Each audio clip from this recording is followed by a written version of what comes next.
My dear friends, my dear masters, my dear gods, எல்லோருக்கும் வணக்கம். இன்னைக்கு பகவத்கீதா சத்சங்கத்தில் இன்னும் ஒரு புதிய ஸ்லோகத்தின் ஆழமான உள்ளர்த்தங்களை பார்ப்போம். பகவத்கீதா 2வது அத்தியாயம் 29வது ஸ்லோகம். ஆச்சரியவத் பஸ்யதி கஸ்சிதேனம் ஆச்சரியவததி ததைவ சான்யஹ ஆச்சரியவஸ்சைனமன்யஹ ஸ்ருணோதி ஸ்ருத்வாப்யேனம் வேத ந சைவ கஸ்சித். ஆச்சரியவத் பஸ்யதி கஸ்சிதேனம் ஆச்சரியவததி ததைவ சான்யஹ ஆச்சரியவஸ்சைனமன்யஹ ஸ்ருணோதி ஸ்ருத்வாப்யேனம் வேத ந சைவ கஸ்சித். மை டியர் ஃப்ரெண்ட்ஸ், இந்த ஸ்லோகத்தில் ஸ்ரீகிருஷ்ண பரமாத்மா யோகிகள் எதற்காக எப்பவுமே ஆனந்தமாக இருப்பார் என்ற விஷயத்தை நமக்கு தெரியப்படுத்துகிறார். சில பேர் ஆச்சரியமாக பார்த்துட்டு இருக்கிறார், சில பேர் ஆச்சரியமாக சொல்கின்றனர், சில பேர் ஆச்சரியமாக கேட்கிறார். ஆனால் இந்த யோக வாழ்க்கையில் யோக அனுபவங்களை வெறும் கேட்டால் புரியாது. எதற்காக என்பது ஆன்மாவின் பற்றி கேட்டாலும் பார்த்தாலும் எதுவும் புரியாது. அது ரொம்ப ஆழமான விஷயம். இந்த உலகத்தில் 4 வகையான மனிதர்கள் உள்ளனர். யோகிகள், ஞானிகள், முமுக்ஷுகள் மற்றும் முட்டாள்கள். முமுக்ஷு என்றால் இங்கே என்ன அப்படின்னா, யோக பயிற்சியை தினமும் செய்பவர்கள். யோகம் என்றால் தியானம். யோகிமார்கள் எல்லாருமே எப்பவுமே தியானம் என்பது அவருடைய தினந்தோறு செயல்களில் அதுதான் முக்கியமானதாக இருக்கும். ஆன்மாவின் பற்றி சொன்னாலும் கேட்டாலும் பார்த்தாலும் ஒன்றும் புரியாது. எதற்காக என்றால் ஆன்மா என்பது பார்க்க முடியாது, கேட்க முடியாது. அது வெறும் உணரலாம், அவ்வளவுதான். அதுவும் ஆழமான தியான நிலையில் மட்டும் உணரலாம். இந்த வகையில் இந்த வகையான உணர்வு பார்க்குபவர்கள் ரொம்ப கம்மியா இருப்பார்.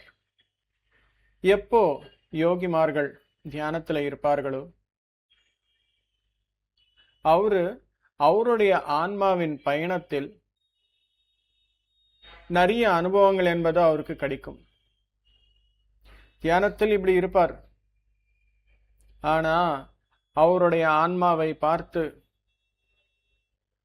ரொம்ப சந்தோஷத்துல இருப்பார், ஆனந்தத்துல இருப்பார்.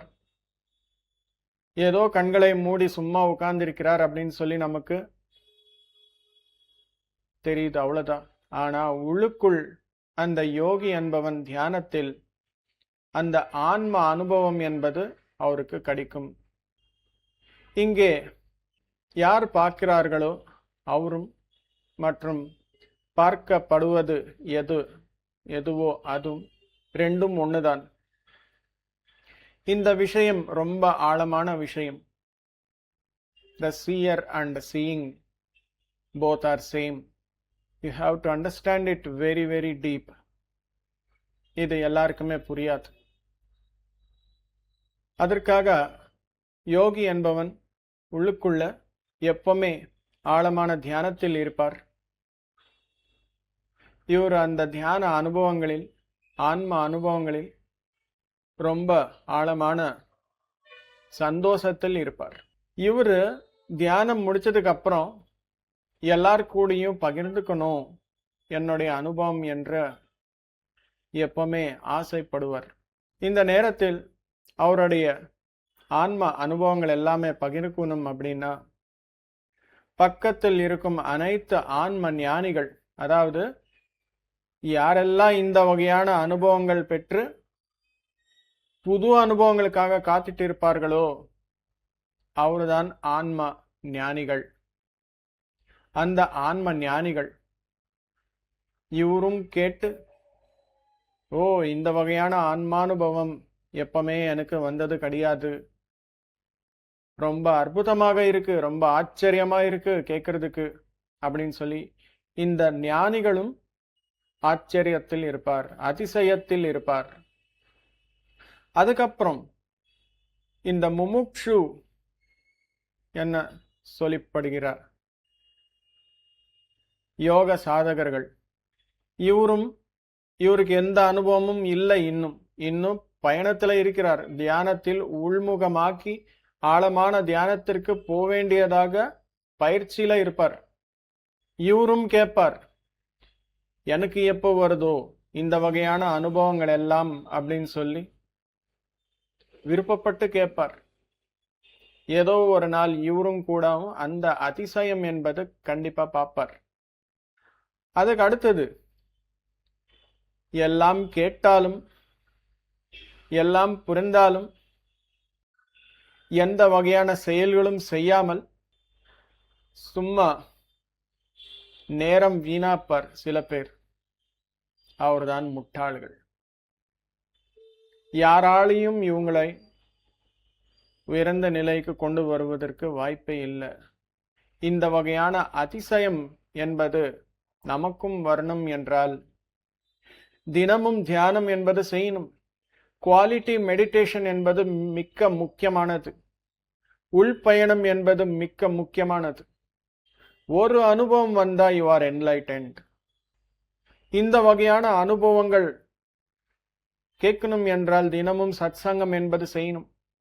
இந்த வகையான அனுபவங்கள் ஒரு நாளுக்கு ஒருத்தருடைய அனுபவம் கேட்டாலும் ஒரு டைமென்ஷன்ல என்லைட் ஆக முடியும்.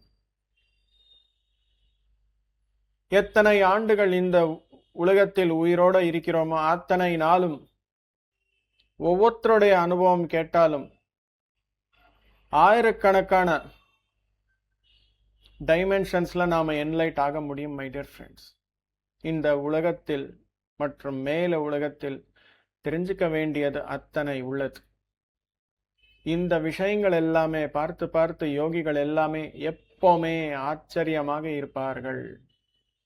அந்த வகையான அதிசயம், அந்த வகையான ஆச்சரியம் என்பது நமக்கும் தேவை, நம்முடைய என்லைட்டன்மெண்ட்டுக்காக.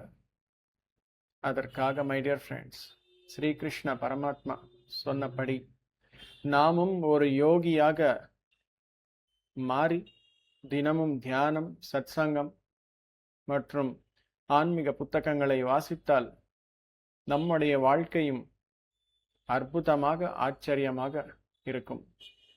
Thank you my dear friends. திரும்பி நாளைக்கு இதே நேரத்தில் நாம் எல்லோரும் இணைந்து தியானம் மற்றும் சத்சங்கம் செய்வோம். Thank you very much. Good night.